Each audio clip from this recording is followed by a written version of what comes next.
Nathalie, offre-nous des bonbons s'il te Oui, plaît. c'était une époque où on nommait les bons becs, c'est ça? Du bon bec de compète. Ah ouais. Marc, vous aimez les bonbons?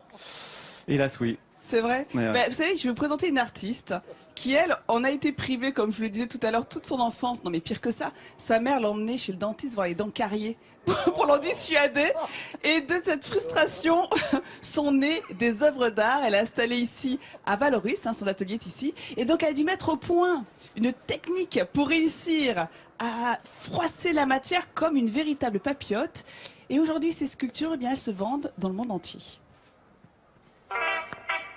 Si vous aimez les bonbons, dans l'atelier de Laurence Jenkel à Valoris, vous serez servi. Ici, il y en a de toutes les couleurs et de toutes les tailles.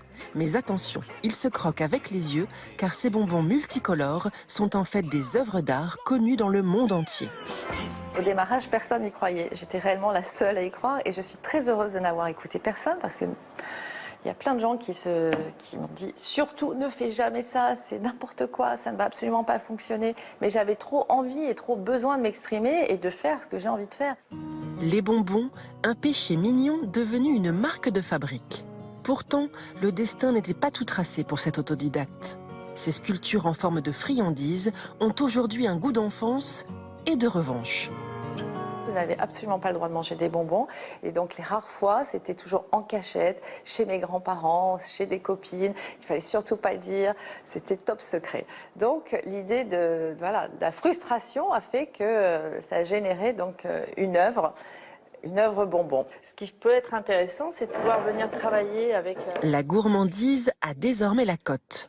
Lors d'une vente à New York, un bonbon en marbre de 80 cm s'est arraché à plus de 80 000 $.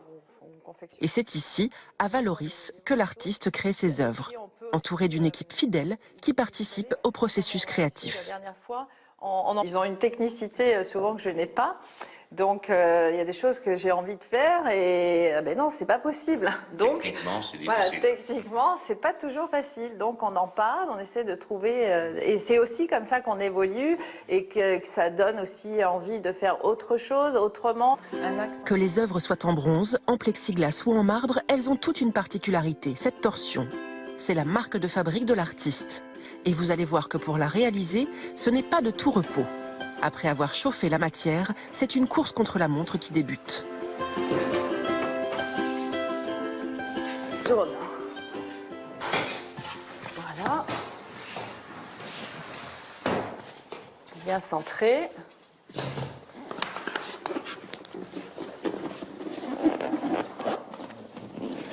Et là, la matière est tordue, mais secret de fabrication oblige, nous ne verrons pas tout le processus, car l'artiste a mis des années à le mettre au point. on dompte la matière, on essaie de la dompter, et puis il ne faut pas forcer parce que sinon, bien évidemment, ça se casse. Il ne faut pas trop chauffer non plus, sinon ça noircit. Les bonbons de Laurence sont connus dans le monde entier. Et il n'est pas rare désormais de les voir au coin d'une rue.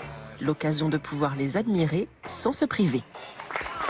Et oui, son travail est connu dans le monde entier. Alors Marc, je ne sais pas si vous connaissiez Laurence Jenkel. Oui, je connaissais, ouais. Bah oui, venez à côté les de moi. bonbons, ils sont irratables, on les voit partout. On les voit partout et ça a commencé notamment en 2011, pendant le G20. Ils étaient là, ils trônaient comme ça, c'est une sorte de haie d'honneur devant tous ces pays qui se sont succédés. Et en plus, ces bonbons étaient aux couleurs des différents drapeaux.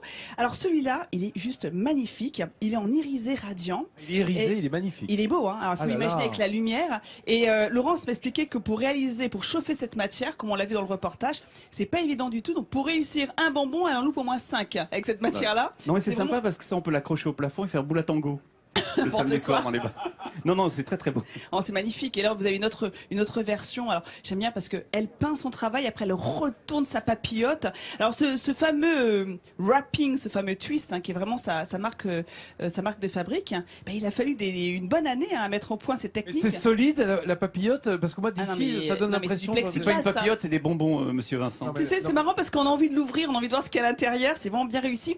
C'est du plexiglas, Vincent, mais elle travaille aussi l'aluminium, le bronze. Elle te fait tout, le verre et tout. Enfin, pour ça, elle a su mettre au point ses techniques de moulage, de cuisson avec différents matériaux.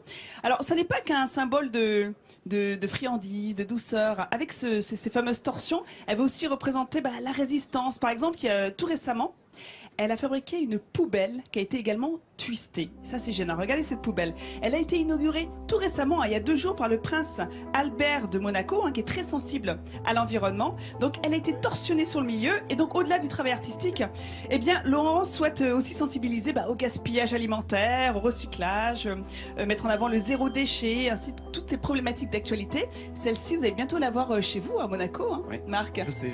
Mais j'ai vu, j'en ai vu beaucoup des bonbons et j'ai beaucoup vu des œuvres. Et là, c'est la version poubelle twistée. Et mieux que ça, elle a également torsionné un frigidaire. Un frigo. Pauvre. Le pauvre. Regardez le résultat là aussi, c'est magnifique. On dit torsionné. Elle a torsionné son frigo, toujours au même endroit, tu vois, c'est vraiment la signature de Laurence.